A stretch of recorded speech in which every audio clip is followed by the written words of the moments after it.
ano ba yung mga produkto na ginawa ng D1 Legacy. Number 1, andyan po yung Herba Barley. Okay? So, alam niyo po sa Herba Barley po natin, hindi ito basta barley lang po. Okay? So, this is 100% pure and natural and organic barley. Okay? So, ito po siya. At ang malupit po niyan, yung barley po natin is made from Australia. Okay? Siyempre, nandyan yung, yan yung place kung saan pinakamagandang taniman ng barley. Kaya yun po yung gamit natin. And take note, alam nyo naman po yung barley, di ba? Kapag ininom, usually, ang tapang ng amoy, ang tapang ng lasa, lasang damo, amoy damo, di ba? Kaya nga yung iba, kapag umiinom nito, may kasama pang chaser, di ba? Yung iba, pag uminom, nakatakip pa yung ilong para hindi malasahan. Kasi talagang damo yung lasa niya. Ang kagandahan dito, ang Herba Barley natin, may dinagdag po yung pineapple flavor and stevia para yung lasa niya is kaaya-aya. 'Di ba? Hindi ka basta masusuka pag nainom mo siya. 'Di ba? Kaya masarap po siya. Okay? Kaya nga sabi nung nag-share before sa office, may nag-share doon na sabi niya, dati na akong user ng barley. Tapos kapag magte-take ako noon, nakakaisa lang ako. Minsan hindi ko pa nga naiinom kasi hindi ko talaga kaya yung lasa. Pero nung nag-Herba Barley ako ng D1 Legacy, dumadalawa pa ako, tumatatlo pa kasi ang sarap niyang inumin. Hindi siya hindi pangit yung lasa niya. Okay? So, ang maganda niyan, meron na rin siyang antioxidant and anti-inflammatory. Ibig sabihin, panglaban na siya sa mga sakit, pangprotekta na sa mga cells natin. Okay? And ang maganda sa barley natin, meron po yung 68 micronutrients na matatagpuan sa barley pa lang po. Okay?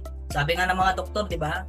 Para talagang maging healthy tayo, hindi tayo tamaan ng sakit, kailangan daw everyday, meron tayong tinitake na meron tayong pinapasok sa katawan natin na at least 98 nutrients araw-araw para makaiwas tayo sa sakit. Eh dito pa lang po sa barley, meron ng 68. Diba? So dagdag na lang natin yung gulay, isda, diba? Yung kinakain natin na gulay, isda, kanin, kompleto na yon. Okay? So ang maganda niyan, superfood po itong barley. Tingnan nyo naman po, konti lang naman yung nutrients niya. O ilan? 17 minerals, 16 vitamins, 17 enzymes, 18 amino acids. O, ayun po, ganyan po karami yung nutrients na kayang i-provide ng barley. Take note, sa barley lang po yan. Okay? O, tingnan nyo naman po. O, tanungin ko po kayo dito. Di ba madalas, nagkikrave po tayo sa pagkain? And syempre, kapag nagkikrave, ibig sabihin, yun yung gusto nating kainin. Okay? Alam nyo po ba na yung mga cells po natin, yung mga organs natin, is nagkikrave din po sila. Pero ang tanong dyan, na-provide ba natin yung cravings na kailangan nila? Ano ba yung kailangan nilang cravings? Ito po, yung mga nutrients na to. Okay? So, question, kapag ka ang liver mo ba, minsan ba natanong mo, ano kayang gustong kainin ng liver ko ngayon? Ano kayang gustong kainin ng kidney ko ngayon? Yung lungs ko kaya ano kayang gustong kainin? Natatanong ba natin yun minsan? Siyempre hindi, di ba? Pero ang malupit niyan, kahit hindi natin na ipoprovide yung cravings na kailangan nila, ang tanong, magtatrabaho pa rin ba sila? Yes, magtatrabaho pa rin sila. Yung liver mo, magtatrabaho pa rin yan. Yung kidney mo, magtatrabaho pa rin yan. Kahit hindi natin maibigay yung nutrients. Pero ang tanong dyan, hanggang kailan nila kayang magtrabaho? Kapag nagfe-failure na ba? Doon mo lang mapapansin. Ang good news, dito sa Herba Barley, kapag nag-take ka nito, di ba? Kapag nag-take ka nito, lahat ng nutrients papasok sa katawan mo. Ngayon, yung liver mo, mamimili na lang, ito yung gusto kong nutrients, ito yung gusto kong nutrients. Yung kidney mo, dadampot na lang, ito yung gusto kong nutrients. Diba? So, ngayon, naibibigay natin yung nutrients na kailangan nila. Okay? For example, ngayong gabi, nagbabad ka sa gadget, diba? Sa screen, sa laptop, diba? Sa tablet, sa cellphone.